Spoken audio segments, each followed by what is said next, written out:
Hola comunidad Filinker, qué gusto estar nuevamente con ustedes. Gracias a todas las personas que se están conectando en este momento porque hoy vamos a abrir una conversación particularmente compleja, no solo desde lo clínico, sino desde lo humano, lo ético y lo social.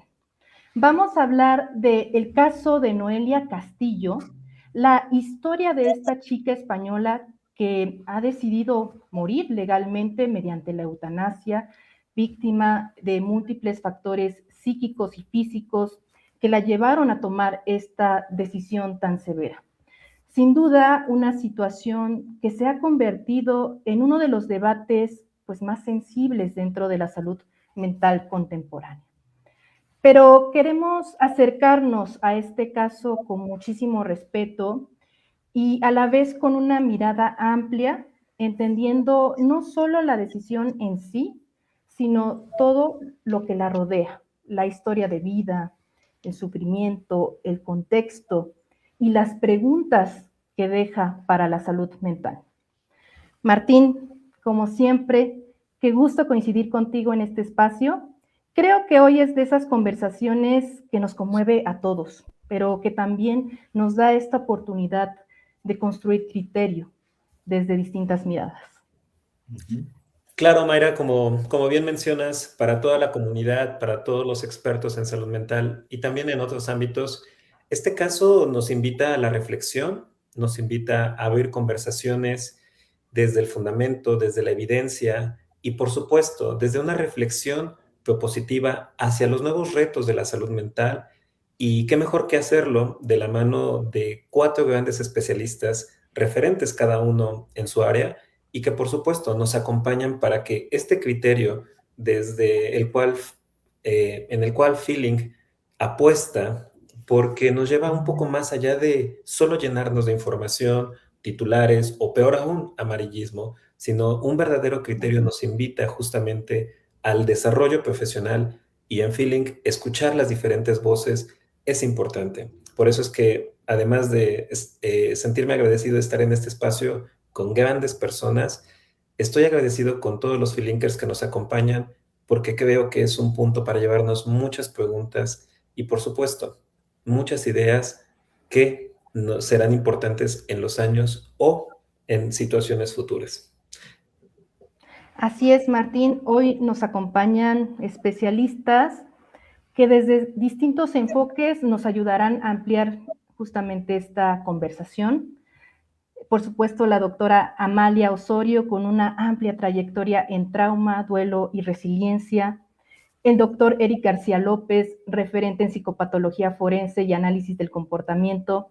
El maestro Gerson García, especialista en terapias contextuales y enfoque conductual contemporáneo.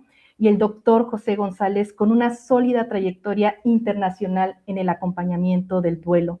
Bienvenidos a todos, muchísimas gracias por estar aquí y sobre todo por ayudarnos a abrir este espacio de reflexión.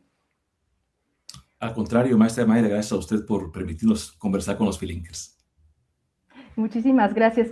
Pues si les parece bien, me gustaría comenzar por aquí. ¿Qué hace que el caso de Noelia sea tan complejo y al mismo tiempo tan representativo para la salud mental hoy en día? ¿Tú nos dices quién o iniciamos? Pueden abrir sus micrófonos, por favor, quien guste. Bienvenidos también, por favor, adelante. ¿Qué lo hace tan complejo? Todo lo que hay abajo de un iceberg. Y aquí lo que tenemos es un iceberg. Y vimos la punta, esto fue mediático, pero conforme hemos ido escuchando y revisando, con un criterio, porque finalmente ninguno de los que estamos aquí tenemos la verdad completa. Eso es un hecho. No tenemos la verdad completa. Lo que sí sabemos es que aquí hay una historia de sufrimiento humano que no se alivió y que fue orillando a muchas cosas. ¿Qué lo hace complejo? Que estuvo involucrado temas familiares, legales, dolor físico, dolor emocional, posibles diagnósticos, que hay opiniones de que sí hubo esos diagnósticos o no hubo esos diagnósticos, hacerlo mediático, ver posturas extremas y también el criterio que tenemos que ir teniendo para ver desde dónde miramos una realidad que terminó en un proceso de eutanasia, independientemente de las miradas de que cada uno tenga. Lo complejo de este caso es, ¿qué faltó? ¿Qué podemos hacer en los distintos momentos de un caso así? Desde lo que se vivió en la familia, en una institución, a nivel diagnóstico, salud mental, a nivel intento de suicidio, a nivel sistema de salud, intervenciones que se hicieron. Imagínense la de aristas que hay y todo lo que hay abajo del iceberg. Para mí, eso es con lo que yo quisiera iniciar. Lo hace complejo porque lo que hay abajo es enorme. Yo, si me permites, Amalia, estando completamente de acuerdo contigo, os puedo aportar quizás una visión desde el terreno, ¿no? Como residente en España, ¿no? Creo que este caso nos coloca en una tesitura que no tiene que ver solo con el debate sobre la eutanasia, sino con que era una chica joven, que eso siempre remueve, ¿no?, la idea de finitud, de qué se pudo hacer. Si me permitís establecer este paralelismo, que en México también es conocido, ¿no?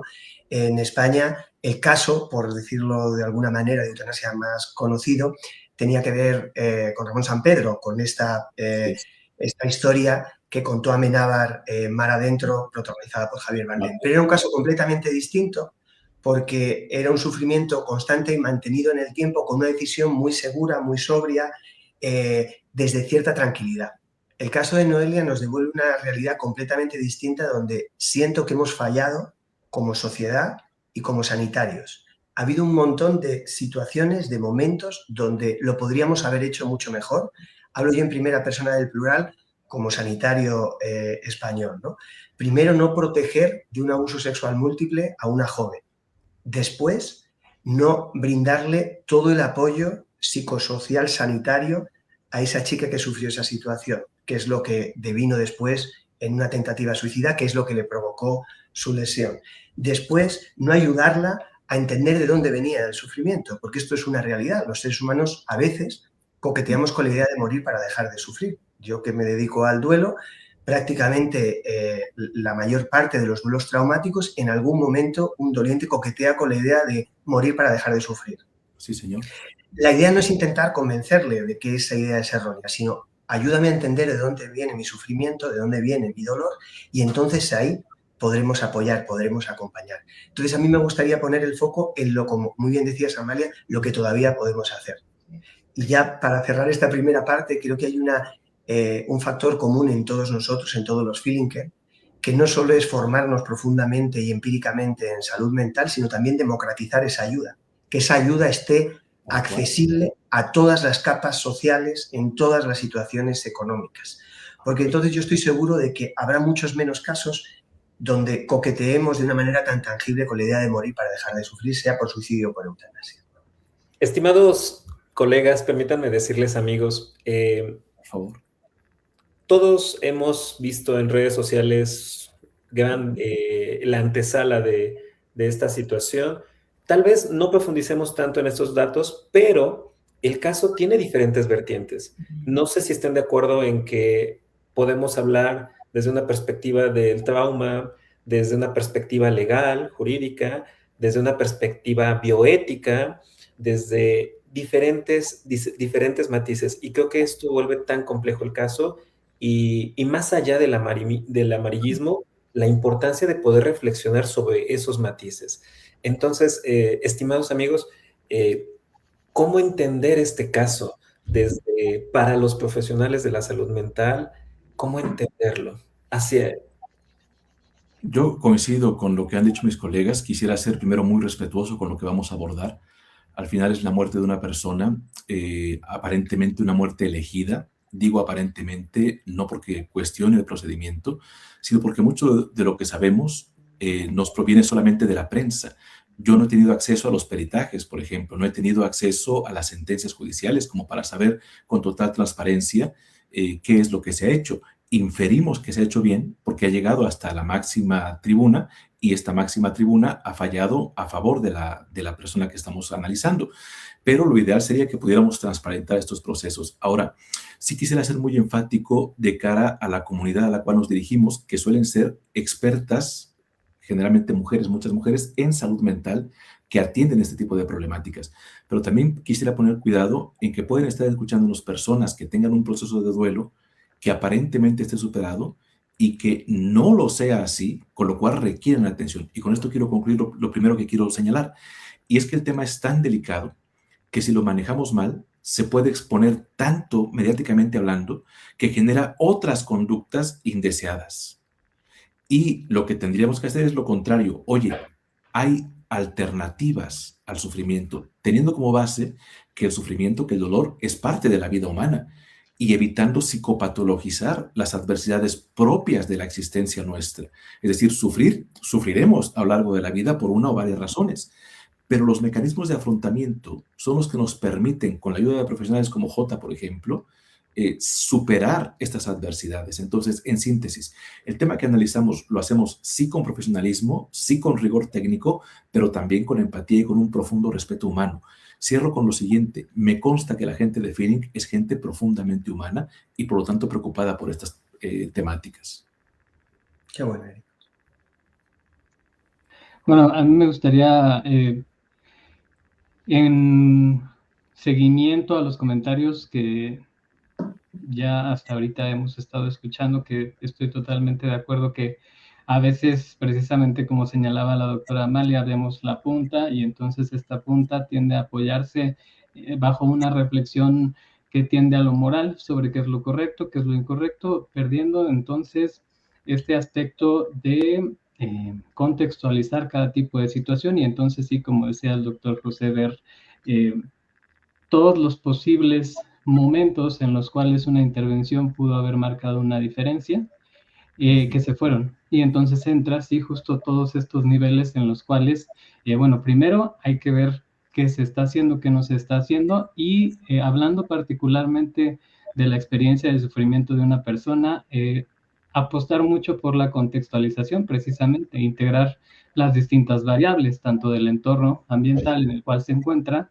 la historia de aprendizaje a la cual la persona está sujeta, y también a veces incluso problemas que puedan existir, puede ser a nivel orgánico, puede ser a nivel sistema familiar, todo el tipo de cuestiones que precipitan algunas respuestas, que en este caso lo que creo que podemos observar es como esta bolita de nieve que no se detiene y que entonces desemboca en una situación que lleva a que las personas entonces a lo mejor empiecen a cuestionar qué es lo correcto, qué es lo incorrecto, cuando entonces lo que se pierde de vista es entender qué es lo que lleva a algunas personas a elegir cierto tipo de situaciones, ¿no?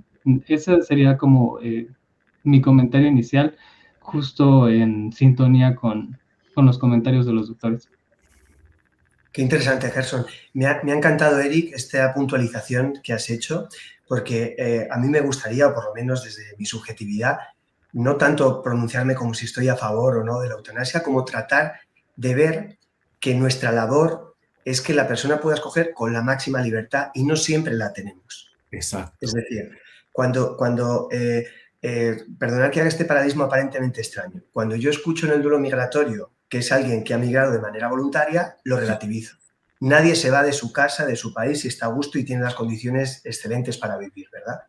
Eso no significa que no haya un acto voluntario por el que yo cruce una frontera o me embarque. De la misma manera, los seres humanos no estamos diseñados para huir de la vida. Huimos de la vida porque tenemos la sensación de que no podemos sostener la situación de sufrimiento presente. Nuestra labor como sociedad psicosociosanitaria, creo que es ayudar a la persona a sostener ese dolor, darle salidas diferentes. Incluso en el caso de estar a favor de la eutanasia, que puede decidir desde toda esa paleta de posibilidades. Y creo que en este caso, lamentablemente, no se hizo de la mejor manera. No es una crítica para nada ni a Noelia ni a su familia, sino a mí mismo, si me permitís, o a nosotros como sistema. Nos tiene que hacer reflexionar de qué podríamos haber aportado para minimizar las posibilidades de esto. Coincido, perdón Martín por darte la palabra. Es decir, somos corresponsables. Esto suelo decirlo mucho en las clases de psicopatología. A ver, hay un contexto que explica el sufrimiento humano. El sufrimiento humano no es una cuestión solo individual, sino que responde a un sistema social. Y sí me parece que es importantísimo hacer énfasis, Jota, te digo con mucha franqueza que admiro tu postura, y sí me parece que debemos subrayar el trabajo que hay que hacer para que la persona tenga herramientas para elegir. Eso es. No todo mundo puede elegir. Y elegir requiere, pues, de sistemas cognitivos y de voluntad, pero también estructurales. Y hay una parte fundamental de nuestro trabajo para que la persona pueda elegir, ¿no? Y esto implica ser, en la medida de lo posible, libre. Claro. Y por puntualizar simplemente, fijaros como cada uno de los eventos, de los factores de la ecuación que están en el caso de Noelia, nos llevan a las dificultades en la vinculación y en el apego. Abuso Exacto. sexual, una Sí. dificultad en la familia, una dificultad también en las relaciones con los iguales. Estaba dañado multifactorialmente en todas sus vinculaciones, ¿no? Parece que esto es una evidencia, ¿no? Ahí se podía haber intervenido seguramente de una mejor manera. Yo solo quisiera... Ay, perdón. No, después de ti, Martín. Dejo la pregunta y ¿consideran oportuno, prudente o necesario distinguir entre sufrimiento psíquico y capacidad de decisión? Escuchando a Gerson, a José y a Eric, ¿sería conveniente hacer esta distinción también para que los profesionales pudiéramos discernir? Bueno, ahí le robo la palabra a Amalia. Si me permites, Amalia, 30 segundos solamente y le devuelvo el micrófono de inmediato. Yo insisto mucho en decir una máxima en psicopatología que señala que si bien todo comportamiento patológico es anormal, no todo comportamiento anormal es patológico. Y es importantísimo que distingamos el dolor del sufrimiento y que entendamos que el sufrimiento afecta procesos cognitivos que se traducen en conductas. Las personas no hacemos lo que hacemos de manera gratuita o casual. Todo lo que hacemos tiene una razón de ser, responde a una estructura y un análisis funcional de la conducta que nos permite establecer las variables que explican un comportamiento. Igual en este caso, a pesar de lo trágico que es, los resortes son muy similares en el caso de las personas. En síntesis, sí me parece que distinguir entre sufrimiento, dolor y cómo esto afecta indispensablemente la cognición debe estar en la mesa. Concluyo con lo siguiente. La CIE 11 de la OMS es muy clara cuando describe un trastorno mental y del comportamiento o del neurodesarrollo. Dice textualmente, ocurre cuando hay una afectación clínicamente significativa en la cognición, en la regulación emocional o en el comportamiento de una persona. Por lo tanto, la OMS es clara al respecto. Perdona, Amalia, por robarte la palabra, te la devuelvo de inmediato.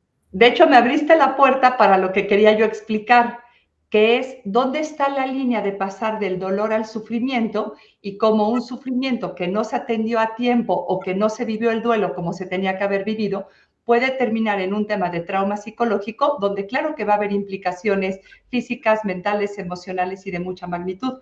Y también retomo lo que decías tú, José, que esta chica podemos ver una historia de toda su vida con muchos duelos. Y aquí viene mi primer planteamiento, que es el que tú decías, Martín, cada uno desde nuestra mirada.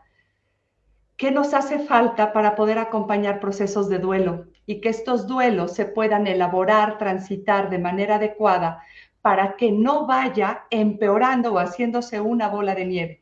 Y aquí viene mi primer duda y mi primera situación de dolor. ¿Qué pasó con el acompañamiento o familiar o cuando una familia no pudo brindar los espacios o al contrario, pudo haber situaciones que no nos toca juzgar, solo observar que a veces al interior de la familia pasan cosas? Ahí ya tenemos a una niña o a un adolescente con duelos. Ya tenemos ahí un primer planteamiento. Formarnos en hacer algo cuando hay un duelo, darnos cuenta a tiempo. Y después, si podemos seguir viendo esta parte de estar a nivel institucional, y aquí viene la diferencia entre dolor. El dolor es parte de la vida, todos coincidimos en eso, no lo podemos evitar. En el caso de Noelia hay extra dolor, pero aquí viene la diferencia. Lo que vivió Noelia se empezó a salir de lo esperado en la vida. Yo siempre digo que hay como un margen a donde la mayoría de los seres humanos podemos estar, pero hay seres humanos que lo que viven empieza a salirse. El tema de lo que pudo haber vivido en casa, de lo que pudo haber vivido con el tema de abuso, que aunque no tenemos la verdad absoluta, pero sí tenemos indicios. El tema de haber ido a un tema de apoyo psiquiátrico, de unos posibles o no diagnósticos, un intento de suicidio, nos habla nuevamente de lo más relevante, que es dónde están las redes de apoyo. ¿Por qué ese dolor no se atendió a tiempo? Ese sufrimiento que se empezaba a cocinar o a convertir en sufrimiento porque se escapaba de lo esperado en la vida, es ese sufrimiento humano donde puede haber alteraciones de mucha índole, lo que lleva a una persona a esta parte de yo no puedo con este sufrimiento, está más allá de mí, con muchas alteraciones en distintas dimensiones. Y sumemos a esto un tema de dolor crónico, un tema de dolor neuropático a lo largo de una historia de muchos años. Este sufrimiento es lo que desde mi mirada quisiera yo decir, que encaja claramente, sin tener la certeza de todo el contexto y de lo que hay abajo del iceberg, en un tema de trauma. Y si me permites, Amalia, que siempre eres tan reveladora y tan inspiradora, escucharte, yo como admirador y compañero tuyo en duelo siempre me resuena todo lo que dices y me encanta. Yo creo que es muy importante marcar esto y ya, si me permitís también, abordar una parte más, no sé si didáctica, pero como estamos entre compañeros y también con los feelingers, ¿no?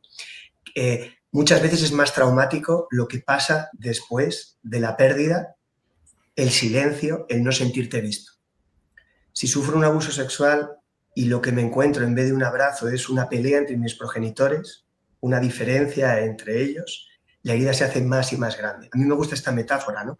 Cuando los seres humanos transitamos una situación tan difícil como un abuso sexual o una pérdida, somos como un niño que se pierde en el bosque, una niña que intenta cruzar y casi la atropellan. No necesitamos que nos griten, sino que nos abracen, que nos calmen, que nos tranquilicen y solo después que nos guíen en lo que hay que hacer. Parece que si vamos sumando las secuencias, esto no se dio. Hasta el final, Noelia vivió con ese conflicto. Hasta su decisión en favor de la eutanasia fue un foco de conflicto en su sistema familiar, entendiendo las motivaciones del padre, de la madre y de la hija, que cómo no, no me atrevo yo ni a ponerme en sus zapatos, qué difícil tiene que ser esto. Pero también es fácil ver la vivencia de Noelia como cualquier paso que daba en la vida generaba un conflicto, era como una mina antipersonal. Es muy difícil caminar en la vida así, porque fijaros que al final yo siempre digo que el duelo complicado tendrá una definición donde se quiebra el equilibrio psicoemocional, pero hay otra definición más de andar por casa que se entiende. Cuando cortas el cordón umbilical con todos los seres vivos, no quieres ver a nadie, te quieres ir del mundo. Esto es la eutanasia o la muerte por suicidio. Perdona, Eric, ¿eh? No, quería añadir solamente que desde el punto de vista estrictamente psicopatológico, al oír las descripciones que hacen, al ver el fragmento de la entrevista de esta chica, uno observa que se puede configurar, y es una hipótesis, un trauma complejo, un trastorno de estrés postraumático complejo, porque colinda con el TLP, trastorno límite de la personalidad, porque muestra claramente afecciones del estado de ánimo, tipo incluso distimia, porque muestra también colindancia con factores asociados al estrés, porque hay una prolongada victimización a lo largo de su vida, etcétera, con lo cual podríamos estar ante un código 6B41 con todo lo que eso implica, un TEP complejo a nivel cognitivo, pero también comportamental. Y qué importante es esto que acaba de decir J. y Amalia. Concluyo con lo siguiente: la intervención. Creo que a veces fallamos como sistema en la esperanza de la intervención. ¿Cuántas personas no están sufriendo en este instante? No olvidemos que lo que plantea el caso Noelia es un dolor ya insuperable, ¿no? Es un dolor indescriptible, es un dolor del cual es irrecuperable ya. Pero ¿cuántas personas hay que pueden sentirse estar atravesando por un momento así? Cuando que, y hablo aquí de suicidio ya, hay datos que nos muestran que las personas que han intentado suicidarse y no lo consiguen, en un porcentaje muy elevado, se arrepienten de haberlo intentado. Y esto es un dato a tomar en cuenta. Quiero decir, hay que intervenir. Y si me permites añadir una frase para redondear eso, Eric, y no solo eso que se arrepientan, sino hay un estudio clásico de Brown y colaboradores que cuando hay una intervención, tras una tentativa, se reduce en un 50%. Es pura ciencia. Es puro empirismo. Si se le dota de los recursos a la persona, aquí en España yo participo en 2 micro estudios en 2 hospitales, uno en Barcelona y otro en Madrid, y cuando alguien tiene una tentativa suicida, si hay un apoyo sostenido, accesible y experimentado, se reduce significativamente ya no solo la próxima tentativa, sino la ideación. Entonces esto es muy importante verlo, ¿no?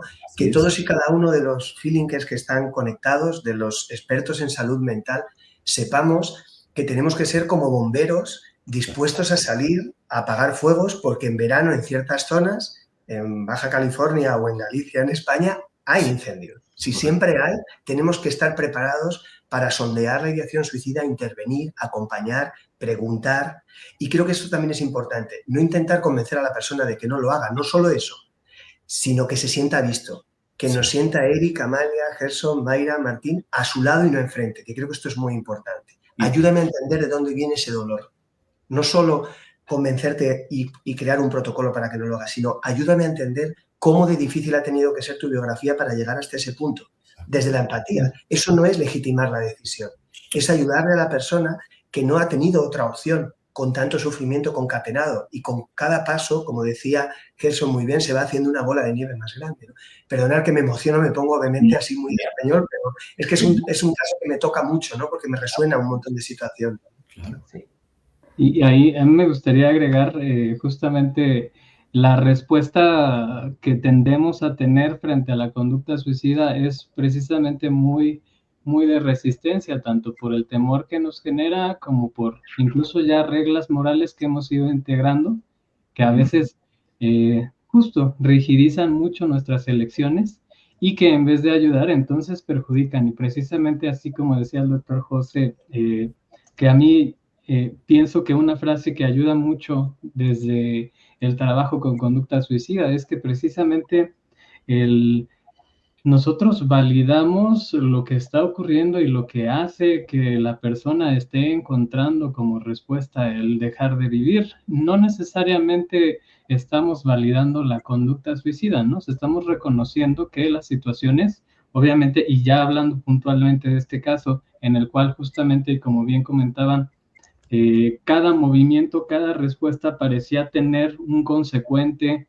aversivo en el cual justamente se iba desmotivando la posibilidad de hacer más grande mi repertorio de respuesta ante lo que estaba ocurriendo, pues es un escenario perfecto para que entonces crezca la bolita y entonces sí, retomando el punto de la intervención desde el primer momento que hubiera sido posible, que en vez de luchar contra ella, pudiéramos entender justo todas las variables involucradas en el sostenimiento de este malestar y darles un espacio legítimo en el cual ella pudiese, ella y cualquier otra persona que esté experimentando este tipo de situaciones, ¿no?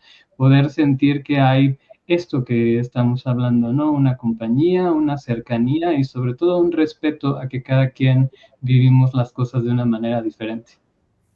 Queridos, perdón, Martín, nada, adelante, por favor. Queridos compañeros, escuchándolos me quedo pensando y comparto sin filtros tal cual este pensamiento.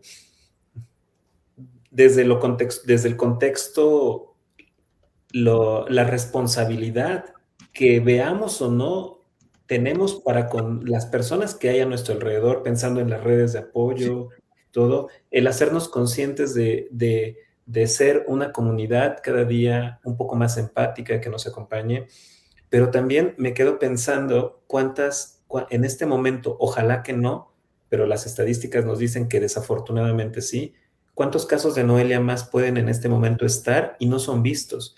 Pero también, muchos otros especialistas que desean querer intervenir y hacer el mejor trabajo que sea posible, también pueden en este momento estar llenos de dudas y preguntas, dilemas morales, éticos, y como lo dice Gerson, que a veces no somos conscientes de tal vez este sistema de creencias o estas estructuras cognitivas desde las que partimos y posiblemente incluso no nos las cuestionemos.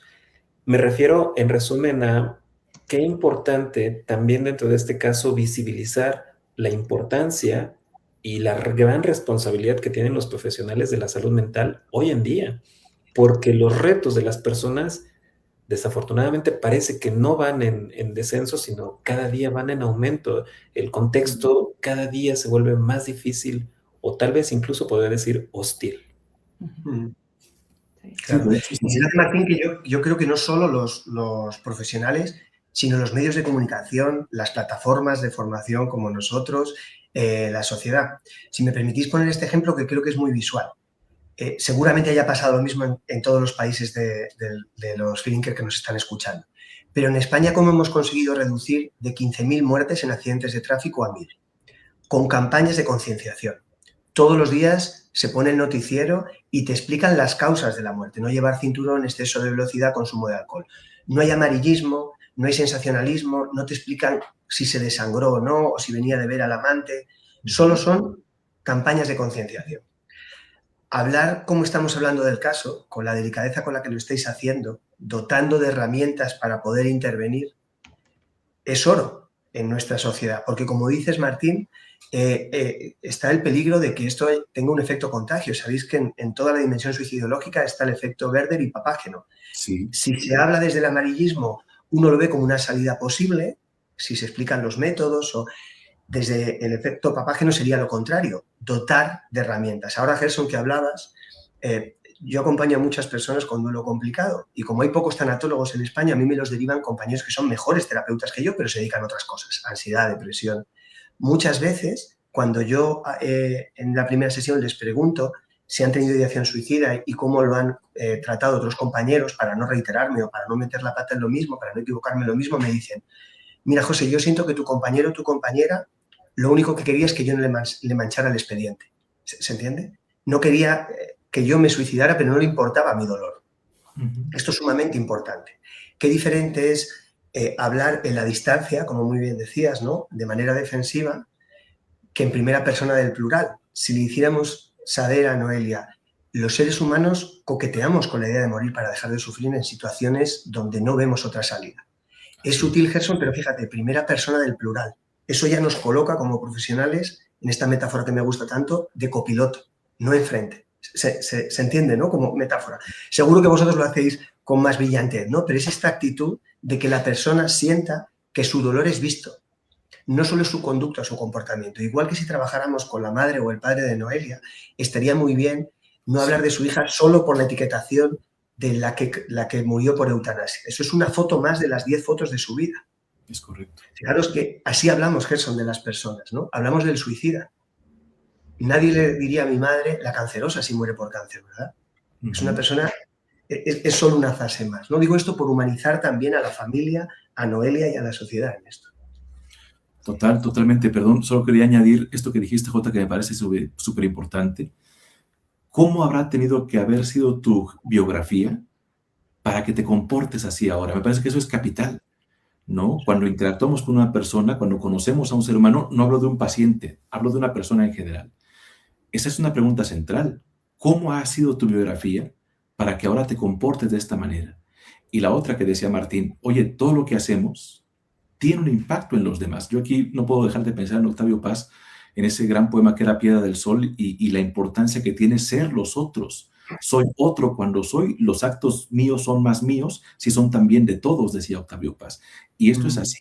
Como sociedad me parece, Jota, que has puesto tú el énfasis desde el principio en lo que no hicimos y en lo que deberíamos hacer. Y has dado, pienso yo, en la diana, en las campañas de prevención.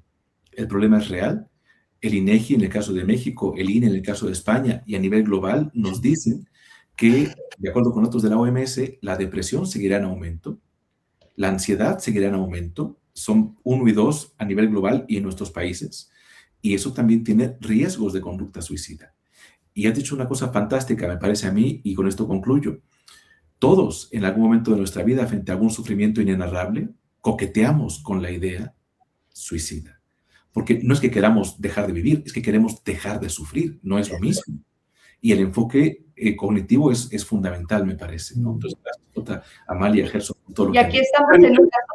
Adelante, Martín. Un pequeño paréntesis. Quiero agradecerles a todos los Filinkers, porque nos estamos reuniendo en este espacio, y no solo a los Filinkers, sino en general a todos los profesionales de la salud mental que nos estamos reuniendo en este espacio, porque también dentro de los comentarios nos están compartiendo sus experiencias, sus preguntas, su participación, y quiero agradecerles porque en conjunto, ante mucha información que puede confundir y puede generar efectos no favorables, crear contenidos responsables creo que puede ser la solución. Y por supuesto, por favor, para Luis Sotomayor, por ahí que nos está contactando, voy leyendo todos los mensajes.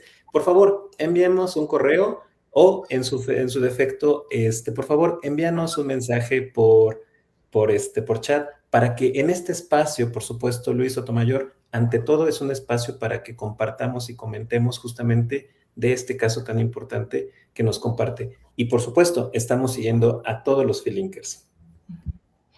Yo quería nada más añadir a esto que comentaste, Eric, que el caso de Noelia es sufrimiento extremo. estamos en un caso realmente de una historia de vida, de un tema de desarrollo, Sí. donde las constantes que se salieron de lo esperado en la vida, a veces un ser humano vive una de estas. Y en este caso hay una de variables que influyen en que su nivel de sufrimiento no esté en el sufrimiento que podemos vivir muchos seres humanos. Y esta escala de sufrimiento extremo, justo, y esta es mi otra observación, que lo hemos dicho de distintas maneras, el tema de las redes de apoyo. Porque al final, si esto escaló, faltó desde la base. Sí. Y si nos vamos a la base, y aquí vemos qué podemos hacer a nivel apoyo aquí para no llegar aquí, para no llegar aquí, para no llegar aquí y para no llegar aquí, la historia sería diferente. Y aquí abrimos muchísimas puertas, desde ver qué pasa al interior de la familia. Yo hay una pregunta que hago mucho cuando trabajo con las personas. ¿Qué hizo tu familia o los adultos o la sociedad con lo que viviste, con lo que sentiste y con lo que te pasó? Porque en el tema de sufrimiento extremo y sobre todo en un tema particular de trauma, es a veces la respuesta de los demás lo que genera el mayor sufrimiento, porque te quedas en la vida fragmentado y roto, porque no hubo soporte, porque no hubo apoyo, porque no hubo quien se diera cuenta de que algo te estaba pasando. Si ya hay sufrimiento extremo más la variable no apoyo, tenemos una situación donde el ser humano se quiebra y dice, ¿para dónde?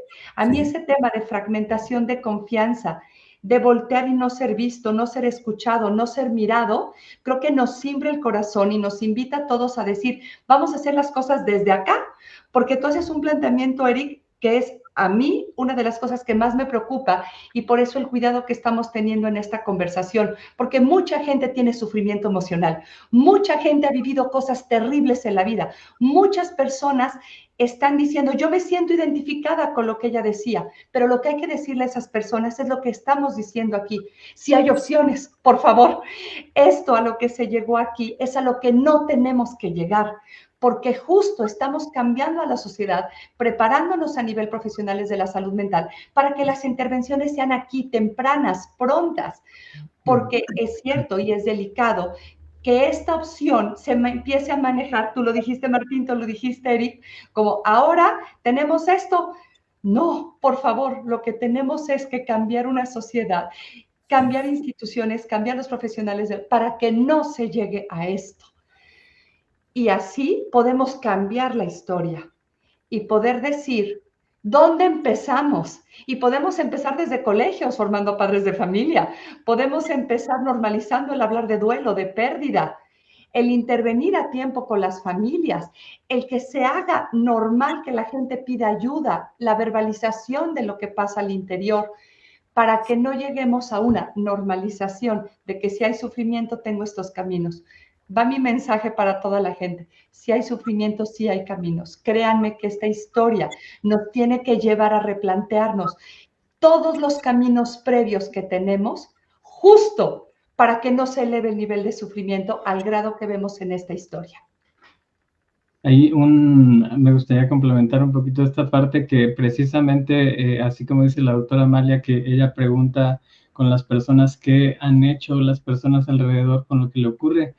Y en efecto, si una persona en un dolor muy, muy extremo experimenta una respuesta de su entorno en el cual le limitan, le tratan de maniobrar para que no sienta y este tipo de cuestiones, también posteriormente las personas van a estar evocando ese mismo aprendizaje y van a tomar esa misma respuesta que aprendieron del entorno como la respuesta legítima a su propia experiencia, ¿no? Y entonces justo ya ahí empezamos a replicar lo aprendido, por eso justo el aspecto psicoeducativo pues puede ser de gran ayuda pues para todos los entornos, porque esto es algo bastante común, ¿no? Bueno, yo cuando me empiezo a sentir mal, cuando empiezo a tener este tipo de ideas, si a mí lo que me modeló mi ambiente es que lo que tenía que hacer es castigarme, porque en teoría eso es como para dejar de sentir, dejar de pensar, una cuestión que es absolutamente imposible. Bueno, entonces yo voy a estar tratando de replicar esa respuesta, que es la única que mantengo en mi repertorio, y no me está ayudando a diversificar mi respuesta de una manera que me ayude a afrontar mejor lo que está ocurriendo. Entonces, sí, nada más como para complementar eso que vino ahorita. Bueno. A mí me gustaría, Amalia, otra vez me inspirabas escuchándote, ¿no? Y creo que si analizamos la situación de Noelia nos puede dar muchas herramientas para trabajar en el presente y en el futuro, ¿no? Que quizás es lo más, el mayor legado que puede dejar esta conversación, ¿no? En el caso de Noelia, si escucháis entrevistas, aquí en España, como ha sido un caso tan mediático, ha estado constantemente en televisión, había un duelo hacia el proyecto de vida futuro. Ella no veía futuro hacia adelante, ¿no? Y también su vida estaba muy anclada por el pasado, por aquello que sucedió y que no se metabolizó, no se trabajó, no se digirió. Entonces no había presente. El pasado lo veo negro, el futuro también, no quiero estar en el presente. Es correcto. Cuando uno tiene grandes profesionales como vosotros a su lado, ayudamos, ¿verdad? Acompañáis para que mastiquen lentamente cada una de esas situaciones traumáticas, porque para poder hacerlo necesitas el sostén de un copiloto, de un profesional sólido, estable, que no se asuste, que sepa cómo tiene que acompañarte para que tú abras el armario y mires cara a cara al fantasma, si me permitís la metáfora, ¿no? Así funciona el miedo. Sí. En el caso de Noelia se ve claramente cómo esa perspectiva temporal que es tan común en la dimensión suicidológica estaba dañada. El pasado es horrible, el futuro lo construyo de la misma manera. En el abismo no quiero presente, me voy de aquí. Esto es importante ponerlo encima de la mesa porque si lo vemos desde ahí, podemos parcelar el acompañamiento de las intervenciones. ¿Qué era más urgente para Noelia? A eso habríamos tenido que ir. Es el conflicto con sus padres, con los medios, con el conflicto jurídico, que también lo había en este caso, casi 2 años para la resolución. Es el trato con sus iguales. Lo que sea más urgente, no lo que sea más importante para nosotros, lo que sea más urgente para ella. La llave de la tarea nos la da siempre el paciente, ¿verdad? Y no quiero usar esta situación como un caso clínico, pero es muy importante porque tenemos que aprovechar estas situaciones para hacerlo menos mal las próximas veces como sociedad, como profesionales. Si me permitís el guante, que lo mismo estoy siendo muy invasivo en la manera de plantearlo, ¿no? Pero creo que esa es la clave, ¿no? Aprender de estas situaciones, ¿no? No creo que sea invasivo, por el contrario, creo que nos toca. Yo suelo pensar, y cada vez más cuanto más gente conozco de nuestro gremio, que lo que sabemos es un privilegio enorme, lo cual implica una responsabilidad brutal. O sea, las cosas que ustedes y yo llevamos años estudiando, literalmente años, tienen que servir más allá de lo estrictamente académico o individual, tiene que servir a la comunidad. Entonces, este caso abre muchos debates. Por ejemplo, lo que J acaba de decir nos cuestiona hasta qué punto el sistema cognitivo de una persona con una alteración de esta naturaleza puede, en efecto, tomar una decisión. Pensemos en el TLP, por ejemplo. En el TLP de raíz lo que hay es una sensación de vacío frente a la vida. Pero esta sensación de vacío frente a la vida también la hemos experimentado en algún momento de la vida las personas, por eso decía yo, en situaciones adversas. La gran diferencia es que es transitorio. Y en el caso de Noelia, estuvo más de 600 días a la espera de la resolución final del Tribunal Supremo o del Tribunal Europeo de Estrasburgo, que son mucho tiempo, y la decisión se sostuvo en ese periodo de tiempo. Ahora, el debate es profundo a nivel jurídico porque hay un conflicto grande de derechos y también nos cuestiona si el aparato del sistema de justicia es eficaz en cuanto a la rapidez que tiene para responder a algo tan urgente como bien ha señalado. La realidad es que nos queda mucho por hacer, pero no considero que sea invasivo, J, sino por el contrario, me parece que es muy oportuno decir, oigan, algo hay que hacer, ¿no? Compañeros, una pregunta. Pensando en la parte de la decisión, ¿existe una diferencia? ¿Y cuál sería en caso de que exista? Diferentes medios se plantea esta línea entre prevención del suicidio y justamente lo que es la anulación automática de la autonomía. ¿Cuál es esa línea tan delgada que puede existir? Qué complicado, Martín. Aquí necesitamos un filósofo o una filósofa.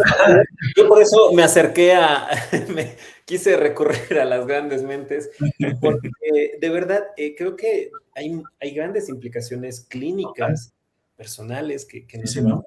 Y qué bueno que haya preguntas, más que a veces yo soy un poco más de las afirmaciones, confío un poco más en las preguntas. Ayer, este tema para mí realmente es muy importante, trastoca muchas cosas. Me parece que una de las cosas, una de las razones, por las cuales ha significado tanto revuelo, es porque nos confronta con los cimientos de lo que creemos como sociedad. Nos confronta con lo que entendemos por alteración psicopatológica trascendente, nos confronta incluso con la muerte y con la elección de morir, que es la eutanasia a fin de cuentas, ¿no? Entonces, dado que me preocupó, yo tengo muy buenos amigos psiquiatras, así como ustedes, expertos clínicos, y les convoqué en mi muro muy personal, muy cerrado, oye, ¿cómo viene esta problemática? Y las respuestas fueron muy inquietantes en todos los casos. Gente con décadas de experiencia clínica, psiquiatras en el Borda, por ejemplo, allá en Argentina, el hospital más grande de América Latina, o dedicados a la práctica psiquiátrica cotidiana en grandes hospitales de América Latina. Y la respuesta, Martín, aludiendo a lo que nos has comentado, es que si nos cuestiona, no nos alcanza la estructura típica de síntomas y signos, incluso parece insuficiente la fenomenología en este tipo de casos. ¿Qué quiero decir con lo anterior? Que en lo que respecta a la psicopatología, me parece que sí nos es muy importante y necesario profundizar en la comprensión. Patos significa dolor o sufrimiento, con lo cual psicopatología es el tratado o estudio de los dolores o sufrimientos del alma o de la mente, si atendemos a la raíz en latín. Creo que es algo que hay que recuperar en la actualidad. La disciplina, la psicología clínica, la psiquiatría, la psicopatología en síntesis, dispone de herramientas humanas y científicas para atender este dolor, asumiendo, como ha dicho Amalia y coincido con ella plenamente, asumiendo que el dolor y el sufrimiento son parte natural de un ciclo vital, pero que se puede afrontar en la mayoría de los casos. Porque no todos, por suerte, podemos concluir, es sufrimiento extremo. No en todos los casos se configura así, son excepciones. Yo, si me permitís aportar mi experiencia indirecta, y me explico, yo trabajo sobre todo con sanitarios que han participado en procesos de eutanasia, ¿no? A veces con situaciones de burnout o de fusión emocional, en enfermería, sobre todo en el País Vasco, en Euskadi y también en Madrid.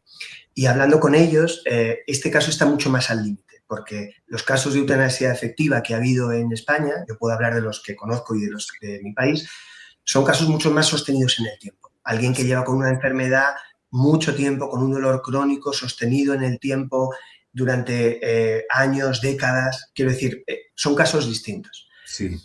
Si bien es verdad que la ley española, la ley 0321, que es la que ordena la eutanasia en España, es bastante garantista y defiende sobre todo la decisión del solicitante, no de la familia.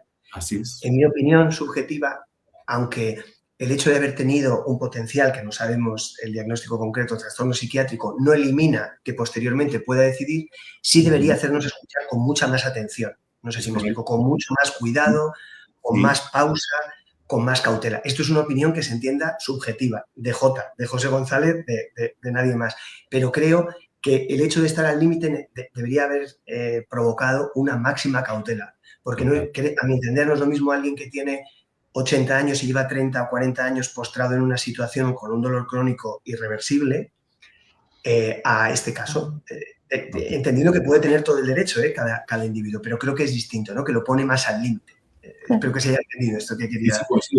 Coincido plenamente, Jota, pero plenamente. Me parece que ahí, reitero, el análisis clínico psicopatológico tendría que ser más transparente.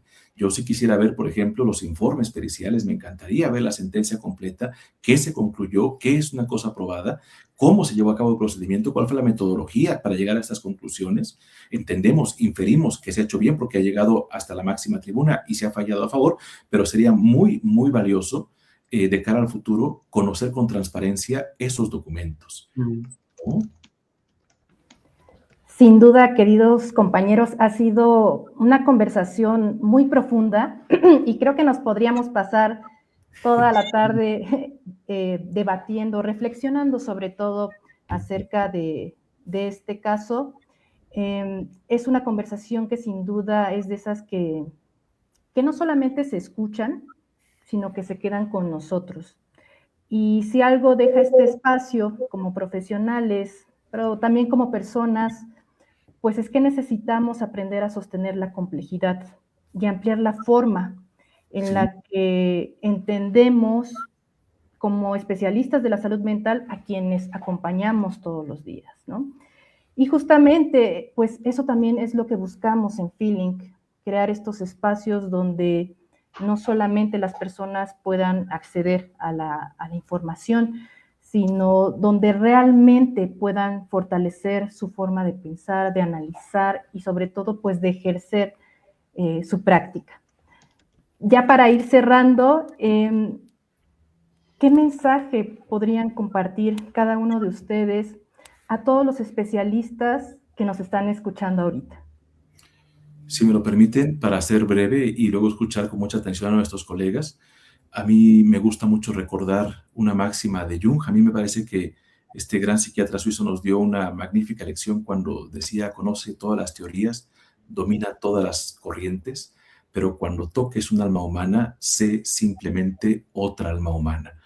Yo insisto mucho y aprovecho para disculparme con mis alumnos en Mind, por ejemplo, en Feeling, en los posgrados, en la importancia de respetar a la otra persona. Y no me refiero a un respeto formal, no me refiero a un convencionalismo social, me refiero al respeto de humano a humano, de persona a persona, ¿no? De que sienta, esto que dice J me parece fundamental, que sienta que estoy a su lado y que es literal, en el coche de copiloto, te acompaño, ¿no? Me parece que eso es central de cara al enorme riesgo que representa llevar el volante, tomando tu ejemplo, el volante con la sensación, con la ideación suicida de no vale la pena seguir adelante, no puedo volver atrás, ¿para qué estamos aquí?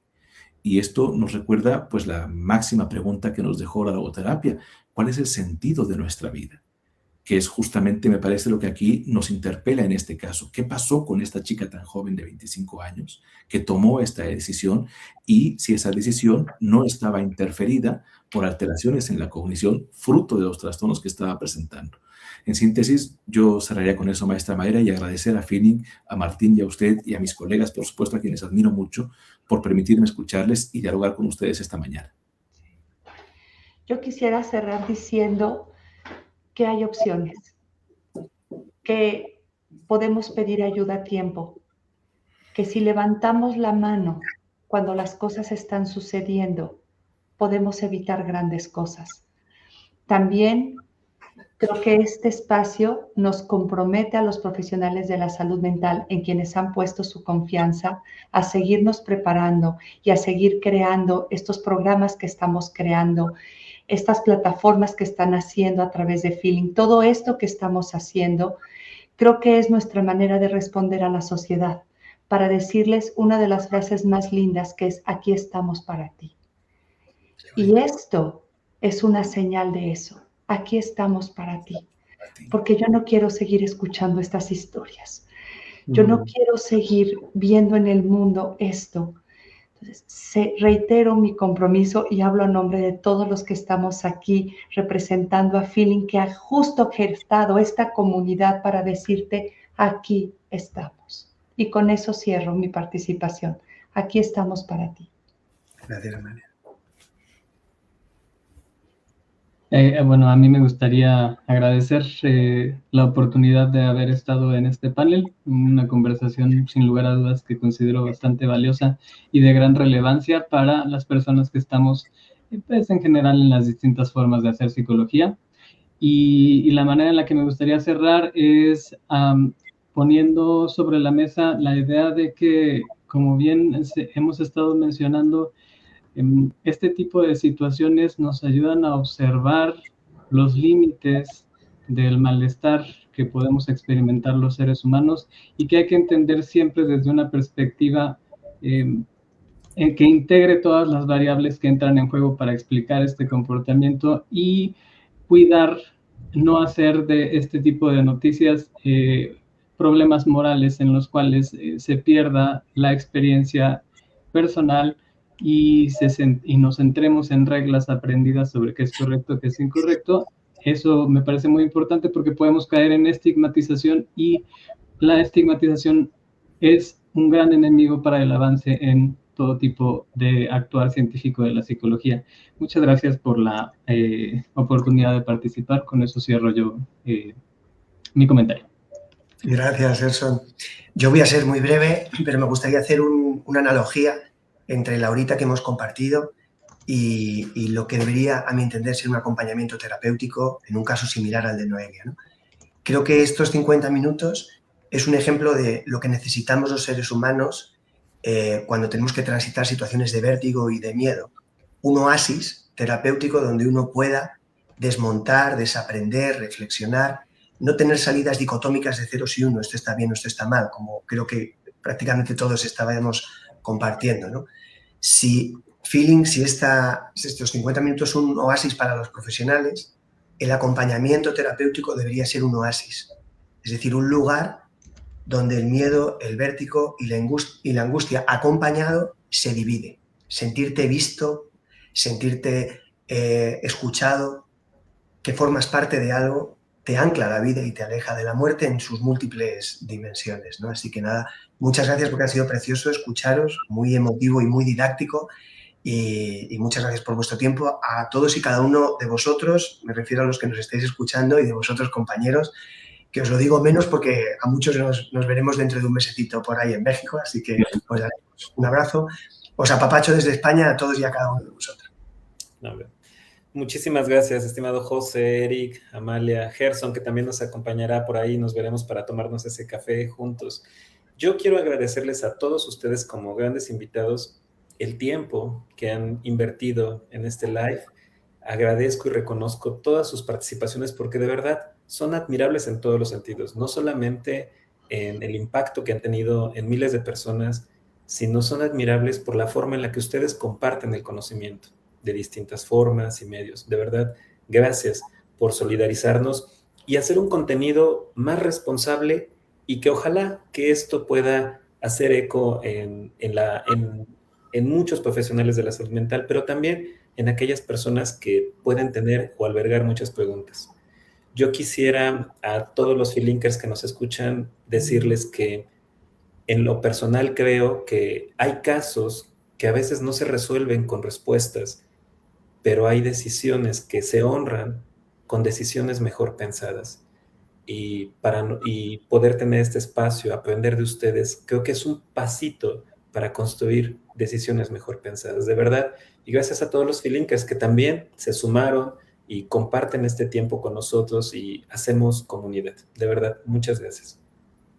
Yo me sumo al agradecimiento a nuestros invitados por la apertura, por ayudarnos a mirar siempre este caso desde distintos ángulos, por supuesto, a ustedes que estuvieron del otro lado escuchando, reflexionando y siendo parte también de este espacio con sus comentarios, porque al final este tipo de conversaciones, como les decía hace un rato, se quedan con nosotros en la forma en la que pensamos, en las preguntas que nos llevamos, como bien dices, Martín, y en la manera sobre todo de en cómo acompañamos nuestra práctica todos los días.